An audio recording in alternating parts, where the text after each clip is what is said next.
Sani Cariveniti. Nesse vídeo aqui eu vou responder algumas perguntas que vocês fizeram aqui no canal, mas também alguns comentários que foram deixados, porque assim a gente consegue abrir a conversa com mais pessoas também, para que essas pessoas vejam como foi o seu comentário, sua pergunta ou o seu comentário. Eu sou Fernando Menegatti, deixa aí a sua curtida no vídeo, se inscreve no canal, não esquece de ativar o sininho das notificações. Pois bem, vamos começar aqui. Teve um comentário muito interessante que é o seguinte: parece que o vêneto antigo tinha alguma semelhança com o latim. A pessoa está se referindo à língua, né? O vêneto que era falado lá na antiguidade. Por terem ambos uma origem comum, sabemos também que o latim adotou palavras vênetas. Bom, eu vou fazendo os comentários por partes, porque senão a gente acaba se perdendo, né? Sim, certamente alguns autores latinos, né? Ou seja, alguns autores italianos, eles sempre tendem um pouco para ir para esse lado, né? Por conta da semelhança e tal, que algumas palavras eram semelhantes, mas a grande verdade é que sim, existiam palavras que tinham formas, algumas, né? Não eram todas, algumas palavras que tinham formas iguais, mas, no entanto, até hoje não se sabe se o significado era o mesmo. Eles apenas sugerem que fosse o mesmo significado. Por exemplo, existe a palavra ego em vêneto antigo também, ou enfim, venético, como muitos chamam. Contudo, não se sabe qual era o significado de ego para o venético, porque não podemos atrelar uma língua a outra. Existem algumas palavras que estão no português e que também são palavras que estão em outras línguas e não significam a mesma coisa, e às vezes não vêm nem da mesma origem. Então é preciso que a gente tenha esse cuidado um pouco, porque é uma língua ainda que se tem poucas inscrições, se não me engano. Talvez tenha 400 inscrições em venético antigo e não existe essa decodificação completa para se saber. O que nós temos são vários trabalhos, os trabalhos acadêmicos, muitos artigos, que foram um chute, né? As pessoas foram fazendo um confronto entre uma língua e outra, fizeram um confronto do vêneto com o latim, fizeram um confronto do vêneto com o germânico, do vêneto com línguas eslavas, e cada um tem aí as suas premissas e também as suas conclusões a partir disso, né? Bem, vamos ver. Sabemos também que o latim adotou palavras vênetas. Assim, ele menciona que por terem ambas uma origem comum. Também não se sabe se ambas têm uma origem comum, né? Isso daqui é uma especulação de alguns autores, mas não se sabe, na grande verdade, se tem uma origem comum. Pode ser que tenha, mas pode ser que não tenha. Então, eu não afirmo isso, não teria como afirmar, né? Sabemos também que o latim adotou palavras vênetas. Claro que agora, o fato de uma ter influenciado a outra, isso perfeitamente pode ter ocorrido, porque línguas que estão ali no mesmo território, isso aqui acontece muito. Basta você ir visitar uma fronteira de algum lugar, né, que são lugares que falam línguas diferentes, você vai ter essa contaminação linguística aqui que acontece por um convívio natural. E isso certamente aconteceu entre o vêneto e o latim, e sim, o vêneto provavelmente pegou palavras latinas e o latim também pegou palavras vênetas, assim como o vêneto antigo, né, aquilo que é chamado de venético, também pegou aí palavras de outras línguas, por exemplo, o esloveno e assim por diante, porque existe aí também algumas palavras, não só palavras como cultos a deuses, que até hoje são reconhecidos como deuses nacionais, por exemplo, da Eslovênia. Portanto, o nosso comentário, ele continua assim: eu fico pensando até que ponto o vêneto latinizado que chegou até os nossos dias não é muito mais parecido com o vêneto antigo do que se supõe, pois tende-se a atribuir a latinização a semelhanças com o latim, quando na verdade muitas dessas semelhanças podem se dever à origem comum e não à influência posterior de uma língua sobre a outra. Bem, a gente também, enfim, daria para pensar nesse aspecto aqui, caso fosse comprovado que o vêneto antigo tivesse muita semelhança com o latim, mas até hoje não se tem essa comprovação e não saberia dizer. O que eu sei dizer é que, sim, por óbvio, o vêneto que a gente fala hoje tem influências, tem uma base, né? A primeira base dele primordial é o vêneto antigo, o venético, como vocês quiserem, e depois também com o latim, porque o latim foi uma língua base também, ninguém pode duvidar disso, e algumas outras línguas que depois passaram a fazer parte do cotidiano dessas pessoas ali nos territórios. Por exemplo, as línguas que os celtas falavam, né? Eles falavam diversas línguas, e outros povos, como os germânicos ou povos vizinhos como os próprios eslovenos, os croatas e assim por diante. Mas eu entendi o seu ponto, e sim, talvez não se saiba, né, se realmente o venético tivesse alguma coisa, né, o vêneto antigo tivesse alguma semelhança com o latim, pode ser que essa ideia aqui tenha, assim, algum fundo de verdade. Bem, a minha próxima escolha, vamos dar uma olhada aqui que nós temos de perguntas ou, enfim, comentários. Agradeço todo mundo que comenta aqui também, né? Tem o pessoal ali que agradece pelos vídeos, eu que agradeço pela audiência de vocês. Teve outro vídeo que é bem antigo já, acho que já tem um ano esse vídeo, os primeiros vênetos vieram da Papalagônia ou do norte da Rússia, é um questionamento do vídeo, né? A pessoa colocou aqui, ou seja, não seriam os godos, a rota do âmbar, a ocupação da Papalagônia faz todo sentido.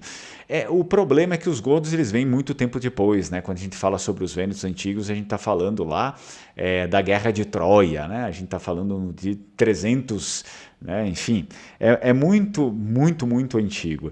Então, os godos eles começam a aparecer na história da Europa já com o Império Romano, quando o Império Romano já estava estabelecido lá, a migração dos godos.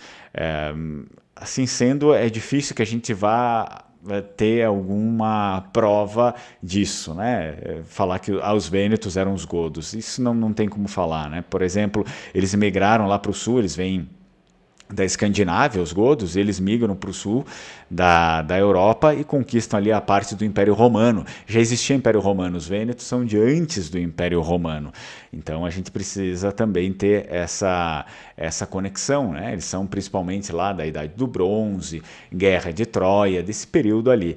Então provavelmente não, eles não tinham nada a ver com os godos, tá bom? Os vênetos, a gente tende, né, a fazer essa procura, o que eram os vênetos? Os vênetos eram vênetos, já era uma etnia, né, que os gregos chamavam de Énete.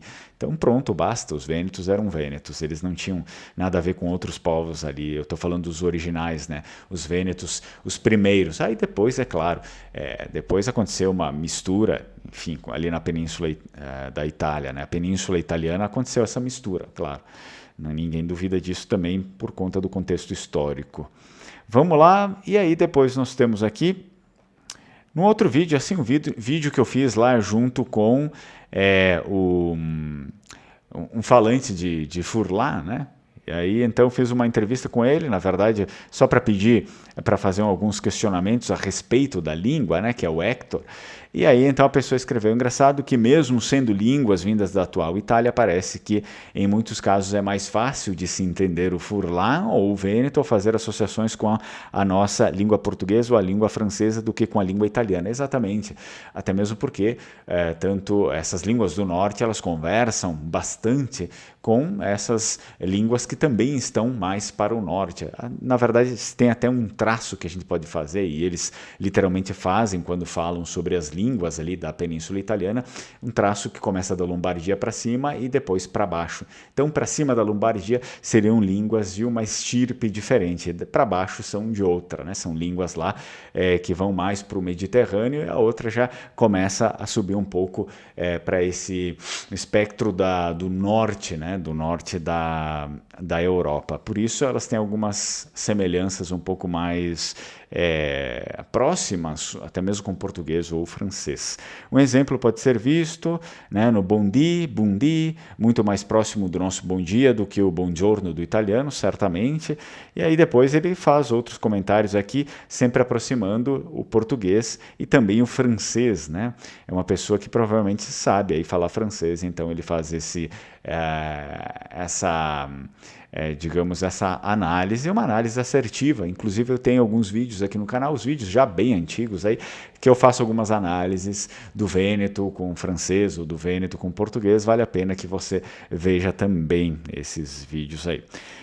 Bem, aí depois nós temos também um comentário aqui do inscrito do vídeo dos 150 anos da imigração italiana. É claro que eu não fiz esse vídeo para criticar a imigração italiana, talvez, não sei se algumas pessoas entenderam errado, né?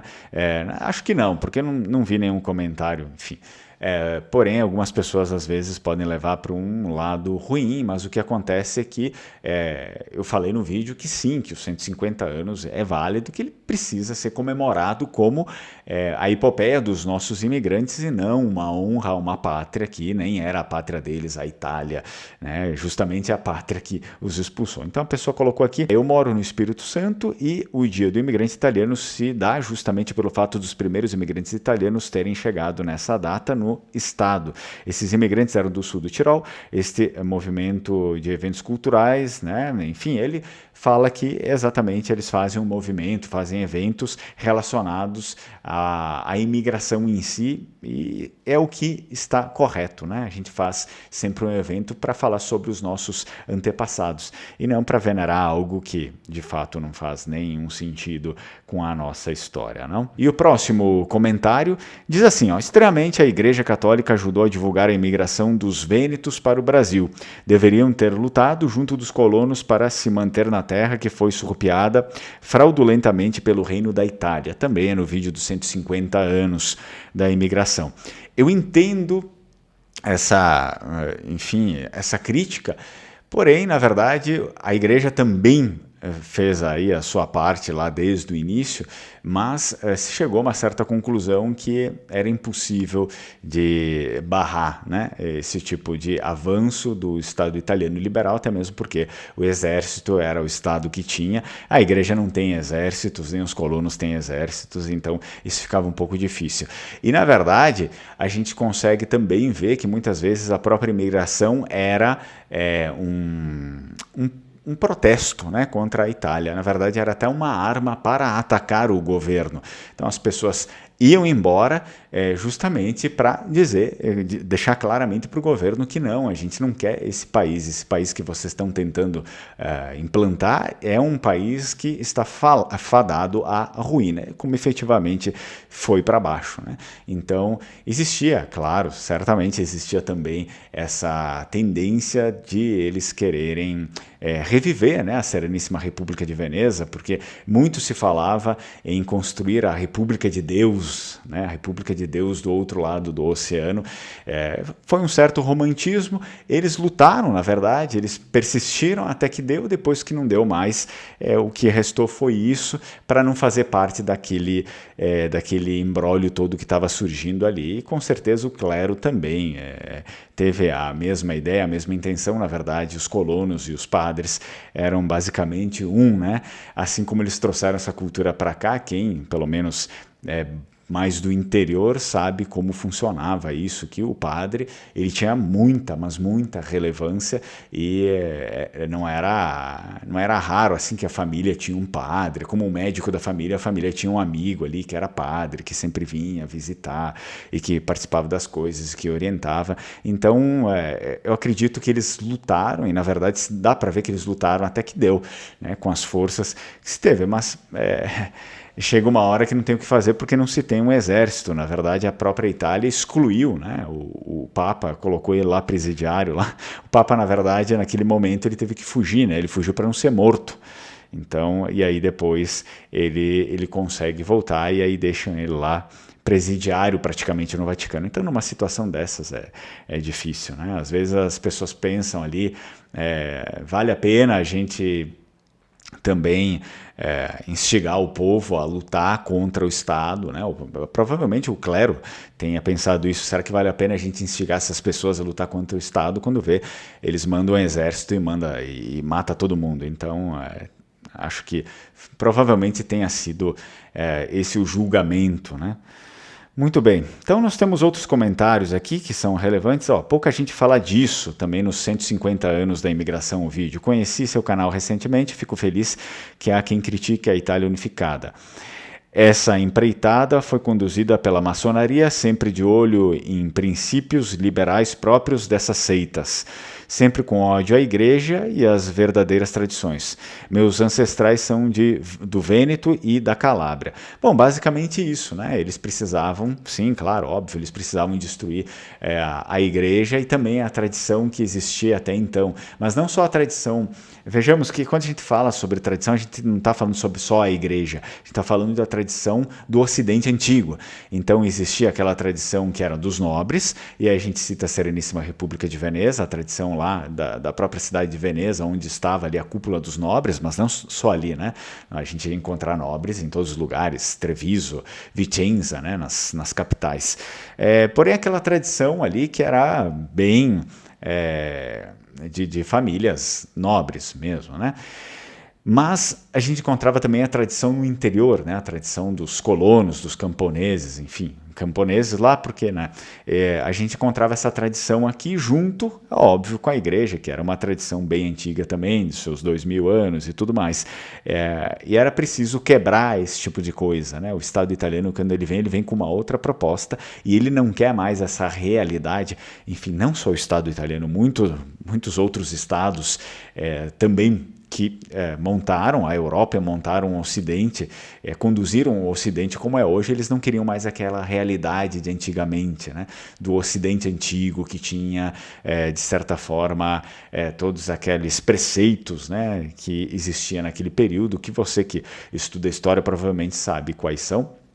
E eles queriam quebrar com isso para dar novas regras, novas formas, nova cara e uma nova ordem, um novo governo. É a ordem e os novos governos que a gente vive no dia de hoje.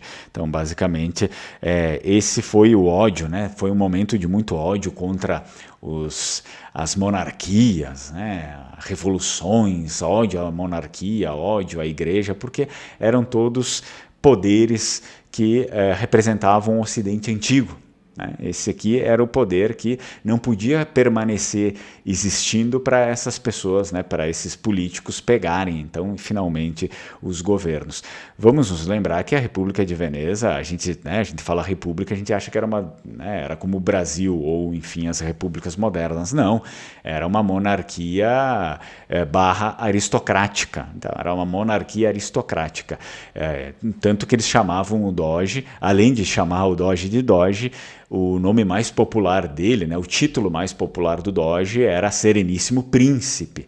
Então aí está atestado que também era uma monarquia. Napoleão odiava, né? Ele chega lá, os franceses quando chegam e invadem e fazem toda aquele caos, né, toda aquela baderna, eles tentam fazer, depois para acalmar, né, os ânimos do povo, que era contra a Revolução Francesa ali, enfim, né, a Revolução Napoleônica, eles eram contra isso, eles tentam fazer uma espécie de propaganda que os senhores da República de Veneza oprimiram, né, os vênetos por 1100 anos e que finalmente os bonzinhos, né, franceses liberais da igualdade, fraternidade, eles chegaram ali para liberar o povo, né, os liberadores da Itália, mas isso não deu certo, né, porque as pessoas se revoltaram igual. Então existe um momento ali da história que logo depois da invasão as pessoas saíram na rua quebrando tudo, então isso não serviu muito, né, até mesmo porque hoje continua sendo muito mal falado toda essa história da Revolução Francesa, da Revolução da invasão, né, do Napoleão, então isso não serviu de nada para eles naquele momento lá.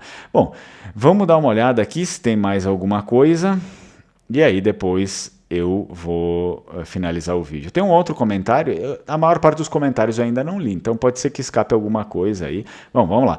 Questão era do vídeo sobre xenofobia na Itália. A questão não é xenofobia.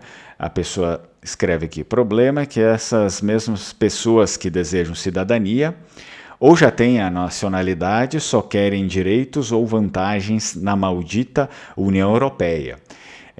Não tem o amor pátrio mínimo de alguém que requer ou opta por uma cidadania que não é a de nascença. A Itália tem sim que restringir essa cidadania. As pessoas têm que provar sobre tudo que amam e respeitam o país. Bom, basicamente isso é um comentário bem polêmico, né? Eu agradeço quem comentou. existe um fundo de verdade e depois existe outras coisas que a gente precisa, né, dar uma olhada. O que acontece é que, basicamente, sim, a maior parte, infelizmente, dos descendentes não querem um reconhecimento da cidadania porque eles têm orgulho da sua própria história, né? Eles geralmente, né, eles não conhecem a própria história, isso é lastimável, e eles querem o reconhecimento da cidadania para motivos práticos, utilitários, né, os famosos utilitaristas de plantão.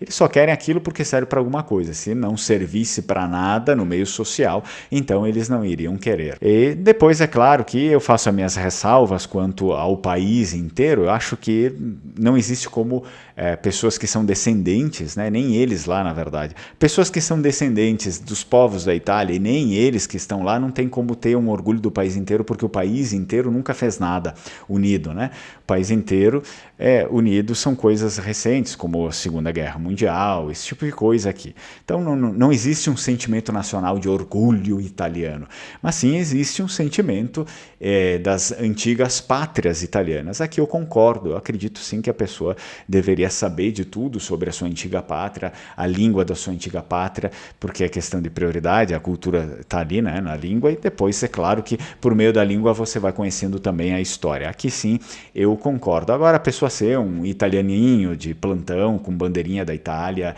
falando italiano e mamma mia, mi piace, esse tipo de coisa aqui já não entra nada, e aí, enfim. Bom, vamos finalizando por aqui o vídeo. Eu posso fazer outro vídeo com outros comentários aqui que eu ainda não li.